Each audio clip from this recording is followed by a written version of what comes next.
welcome to today's video. I am very excited for today's video because it is a video that I've always wanted to create whenever I was like watching YouTube in 2015. Do you remember monthly favorites or like people talking about their favorite stuff in 2015? Yeah, I want to do that before TTRPGs. I want to do that. I want to do my favorite things that I have found throughout the years that I have been doing TTRPGs, and I want to share them with you guys so that we can collectively have good shit. So the things that I'm going to talk about today are functioning more for IRL D&D, more for IRL TTRPGs than they are for online, but I can talk about stuff that I have for online as well. If you want an online version of this, this is more stuff that I use on my daily basis right now in my personal game, and my personal game is online. So the first thing of today is Bardly. Bardly.io is a company that I have been using since the beta testers. I was one of the beta testers. It is a music player, but I found whenever it comes to like music players in the fantasy space, they're either really, really clunky or it's really obvious that they're repetitive, that they repeat over and over again. Or they are like weird and you have to download stuff and you can't share it to other people's computers. And so I was on the search for the best of the best because YouTube was not cutting it, because most people don't have YouTube Red, and if you don't have YouTube Red, you get ads. And so YouTube was not cutting it with the 50 million ads in the middle of the hour-long D&D scape stuff. So I found Bardly.io. So the way that it works is that it's web browser based. So you log into the web browser and you have access to over like 100 different songs that are repeating, but you cannot tell that they are repeating. They're long enough musical pieces that you cannot tell when they repeat. Think like video game music. You know how whenever you're concentrating in a video game, you cannot tell that the video game music is repeating because the video game music is so long. It's an actual score. Yeah, this is an actual score. So I really, really love that. It is repeating. It is fade into the next stuff instead of like sharp cutting into like, oh, now we're in fight music. It's a fade into the fight music. So you can get some really good, atmospheric stuff going on. I really super love the way that I'm able to transition from like happy, fun time to all of a sudden like something's wrong. Something's going down. My favorite way to do it is to pause the music entirely. And whenever you pause the music entirely, it's like there's a silence. And then whenever the next music starts up, typically it starts up at the very beginning of the score. And so it's like dun dun dun dun dun dun dun, dun, and it's like shit.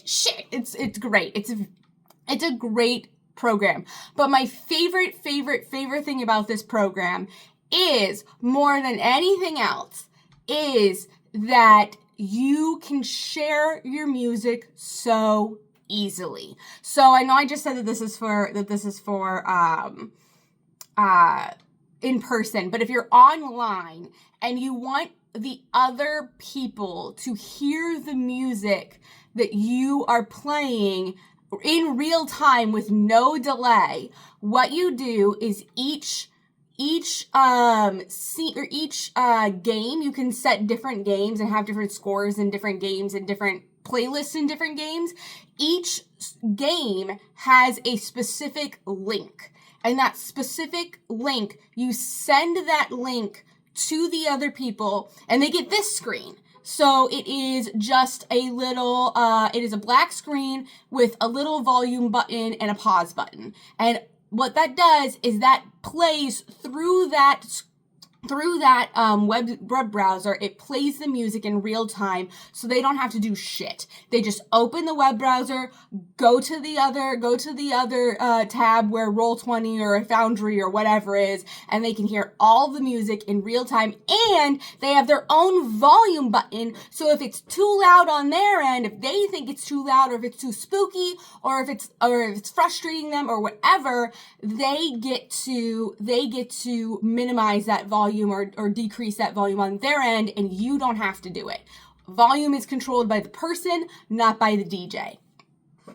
Now, I do say that they have 100 fucking tracks that you can like go for, right? And they do. However, if you are like me, and sometimes there's like very specific pieces of music that you're like, this, it just happened to me. I just played Final Fantasy X, and in Final Fantasy X, there's a boss fight against this guy named Jet, and Jet's music was perfect for them fighting the next boss that they were going to fight. I was literally fighting Jet, and I was like, yeah, I'm reusing this music.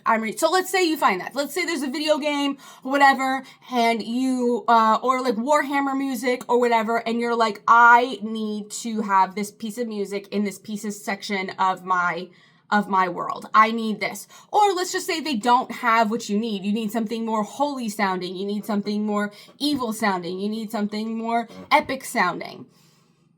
Not a problem. You can upload your own music into the fucking player. I'm not even kidding. It's great. I fought to Persona music. I fought to Final Fantasy music. I fought to Kingdom Hearts music. I have uploaded so much video game music into that. So that is Bardly.io. I will say that it is on a subscription-based service, but I don't mind that it's a subscription-based service because it's honestly really, really worth it for having that ambiance and being able to customize that ambiance.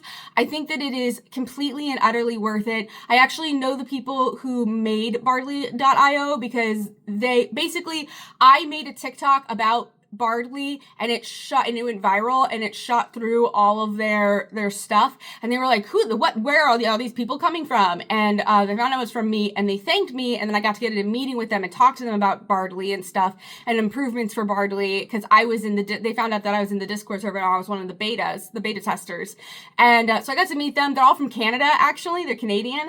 They're very, very fun. The composer that works for them is so smart and so good at composing stuff. We have talked music several times, and yeah, they're really cool people, and it's a really company that really deserves. It's not a big company, it's not a big corporation, it's just a bunch of dudes doing a side project because they needed a music player and they hated all the music player options. So yeah, if you want to do that, I do have a code. I don't know if it still works, but I do have a code AELX50, and it gives you 50% off the subscription. I don't know if it still works because it's been a while since I've talked to those guys or done anything with Bardly, but it's worth it. It's completely worth it. The next item, I have actually had for a very long time. I actually really don't know how long I've had them. Maybe since like 2016, 2017, something like that. I don't know. I'm pretty sure you can still get them, but if you can find them used, you should definitely buy them used or new. It's fine, because it's not Wizards of the Coast. But I absolutely love these, and they really are a game changer whenever it comes to not only doing fights and like having fights be more fun, but also tracking fights. It really changes the game with tracking fights. The Pathfinder Pawns. So I have two boxes of the Pathfinder Pawns. I have the Bestiary box, and I also have the NPC box. I tend to, whenever people make characters, before we get, if we go long enough, we get custom minis. But if we don't go long enough, but before we get to the point where I'm willing to shell out for custom minis, like everyone's willing to shell out for custom minis, we do the pawn box, and they get to pick out the pawns. The Bestiary box, though, is the one that I absolutely use the most, and it is, God, this is like such a helpful little thing. So what is it?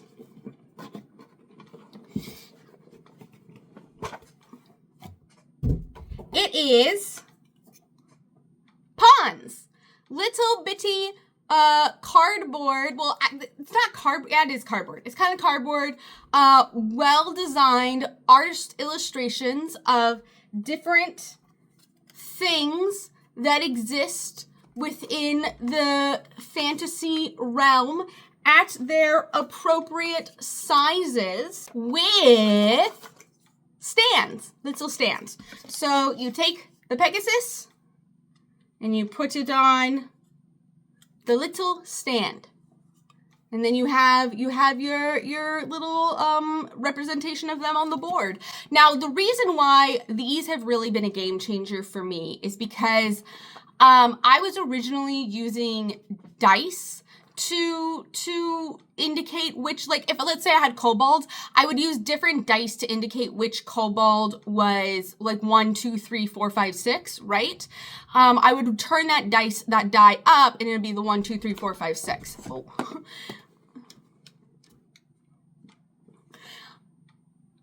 I would turn that number upward and it'd be the 1, 2, 3, 4, 5, 6, right? That's how I was doing it beforehand. However, the problem is that sometimes whenever you move the die would flip, and then you'd be like, which number was it? Or did it flip? I have no idea. Or sometimes, you know, there was a lot of complications that would happen. And also it was hard to see the number from where I was standing. But with these, let's say you are fighting the undead, and as you are fighting the undead, you run into 2 skeletons. Well, you only have 1 skeleton, but you have something that looks kind of similar to a skeleton. It's a little doodad. You have something that looks kind of similar to a skeleton, but is distinct from the skeleton. So you stick these 2 on the field, and in your little notes, you say skeleton, and then you say smoke man, right? And so you have these on the field, you have distinct entities. And so whenever people are attacking, they say, oh, I'm going to attack Smoke Man. Oh, I'm going to attack the skeleton. It's almost like giving them like labels or colors. Like, I'm going to attack blue. I'm going to attack this one. Except for it is a little more distinct and a little more precise, and your brain goes a little bit faster. And as you know, combat can be really bogged down by a lot of stuff. So being able to speed up people being like, I'm going to attack Smoke Man, that really speeds up combat a lot. It makes combat a lot more fun, especially in the higher levels, whenever things start getting a lot more like 40, 50, 60 minutes of just trying to take this one guy down. I find it extremely helpful. Now, my favorite out of the bestiary box is definitely going to be the Remoraz. The Remoraz is so stupid cute. I love him so much. I love Remoraz, but the Remoraz in Pathfinder is stupid cute. I like it a lot better than Pathfinder, than Wizard of the Coast Remoraz. And it has a lot of personality and definitely looks like it wants to eat you, which is great. There are several different sizes in here. We have the huge monsters. We have large monsters. This is a large fire elemental. We have medium monsters. This is a yellow musk creeper. Ooh, it's a plant. And we have small creatures. So if you have anyone playing a fairy in your game, or if you have anyone playing fake creatures in your game in general, or have fake creatures in your game in general, you can actually have small creatures. Now, I do believe, if I'm not mistaken, this does come with a couple of huge. However, the way that I organize this box, the huge creatures don't necessarily fit in the box, so I have them stored somewhere else. Where that somewhere else is, I actually do not know, but I believe this does come with a couple of huge creatures as well. All in all, the bestiary box is absolutely amazing and is a real game changer whenever it comes to being able to organize fights and also make fights have a lot more fun and a lot more realistic, because there are a lot of different monsters in here. So you can show this is what a Remoraz looks like. And so it's a ton of fun. And I would highly recommend it for any fantasy setting, even if you're playing, like, I don't think what's its face has, I think that's all Theater of the Mind. But if you're playing anything that has a map and has beasts and is in fantasy land, this is really, really fun. I don't think Daggerheart has that. And of course, I cannot talk about my favorites without talking about my own book. I do have one more after this, but I just want to plug this really fast. This is my own book, Aelx's Bombastic Oddities. I wrote this a year ago. It has basically everything that I think a sprouting DM might need in it. It has new classes that are so fun. Max did a fantastic job with the classes. It has a art monk, a archer paladin, and a shot put warrior that is like a range shot put that is you're supposed to do discus or shot put. We were inspired by the Olympics. It was fun. It was great.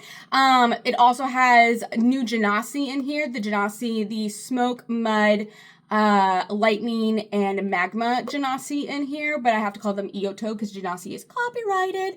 And also the biggest thing and the thing that makes it my favorite is that it has my pantheon of gods. I tried really, really hard to make my pantheon of gods very, very interesting, very, very cool, but plug and play. This is a pantheon of gods that you can put into any world at any time and it works. And I tried so hard to make it consumable, but at the same time malleable. Make it something that can be manipulated, but at the same time, if you just want to play it straight, you can play it straight. There's also talk about what came before the gods, which are the yokai. If you want to check out what happened, what came before the gods and how the gods were created, that creation myth is in here as well. I hope you will check it out. It is super, super fun.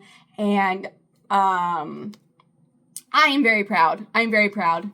So now for the final item, and the item that has been the most recent purchase to me, but is honestly amazing. And I'm gonna, it's not with me right now because it's sitting where I play D&D at my friend's house, all done and up and with little map on it, is this map. This map is from Tidy Boss. That is the one that I purchased. I have seen this kind of an iteration of a map from several different people. I will post below a link to the actual posting that I bought it from because some people are really, really overcharging for it, and I bought it for 25 bucks. So yeah, I bought 2 maps for 25 bucks. It actually came with a carrying case, which was a big cylinder. It came with 2 dual-sided maps. One side was stone, one side was grass. The other one side, and then on the other one side was light and one side was dark wood. And those came rolled up in the thing along with 4 end pressers that you slip onto the ends to make it lay flat. It is honestly the best map I have ever used, and I've used a lot of them. I've used wet erase, dry erase. I've used the ones that are like puzzle pieces that you put together. I've used those as well. Nothing has worked as well as this one. It has no creases. No creases. I cannot explain how important that is. Nothing sits weird on it. Nothing sits cocked on it. The little doohickeys on the edges to make it stay straight actually make it straight. Do not come off. They are very strong. They are very well put on. They are the perfect size. They don't interfere with the map at all. There is a compass rose on the map. So if you want to label northeast, southwest, you can label northeast, southwest so that everybody has a easier time understanding where they're going and what's going on and what I'm directing. Also, on top of all of this, I don't really know how to explain this, but it is the perfect amount of erase. Like, if you move your mini and you put your hand over the dry erase that is on the stuff, it doesn't come off. But as soon as you use an eraser and you erase it, it comes off. And it doesn't get stuck and it doesn't stain. Like with some dry erase maps, it stains the map really bad. This one does not stain at all. You don't even really need water. Sometimes we did spritz it with water just if we had not played for 2 or 3 weeks and we needed to erase the map. Then we would spritz it with water and it would come off, but it's never, ever, ever stained. And that is so super important to me. It always looks fresh and clean whenever you erase it. But again, it's easy to erase, But if you just swipe your hand across it, it doesn't pull up anything. It doesn't remove anything. And actually removing it with your finger is actually kind of difficult. It's better to remove it with like a tissue paper or tissue or like an actual eraser, but it's the perfect amount of erase. I cannot explain it any other way. It is the perfect amount of erasability, and no staining. And that just, I can't get over the no staining because everything else stained. But I have been using this map since 2024 to do all of my in-person fights, and it has been wonderful and amazing for us. It's definitely one of those things where you don't realize that you need this convenience in your life until you get the convenience in your life. And once you get the convenience in your life, you're like, oh, no other map can compare. So I super think that $24 is a very fair, $25 is a very fair price for two maps of this kind of caliber, with this kind of lamination on it. And I would just so recommend it over like anything, unless you're doing Dwarven Forge. I mean, if you're doing Dwarven Forge, like, fuck me, never mind. But like, I don't have Dwarven Forge money, so I'm doing this instead. Anyhoozle, that is my favorites items for this video. If you want me to do more favorites items, I am more than welcome to.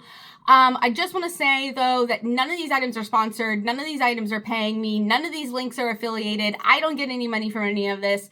I just wanted to share this because over the years, I have found some real things that really do work and some things that really make D&D and TTRPGs difficult. And I want to alleviate the difficulty and alleviate that barrier for new players as much as possible, especially new DMs. And I don't know if you noticed, but a lot of these are DM focused. I really want to eliminate the barriers to DMing as much as humanly possible. So if this helps anyone with their barriers to DMing, happy as a clam. Happy as a clam. So yeah, that's the main reason why I wanted to make this video. Links will all be in the doobly-doo down below to all of the different items and the websites and stuff. None of them will be affiliated. I will not make any money off of this. I just want you to be happy. That's it. I'm good. I just want you to be happy. So, I appreciate everyone for being here. I appreciate you guys for watching the video. Yeah. Thank you so much for being here, and I will catch you in the next one.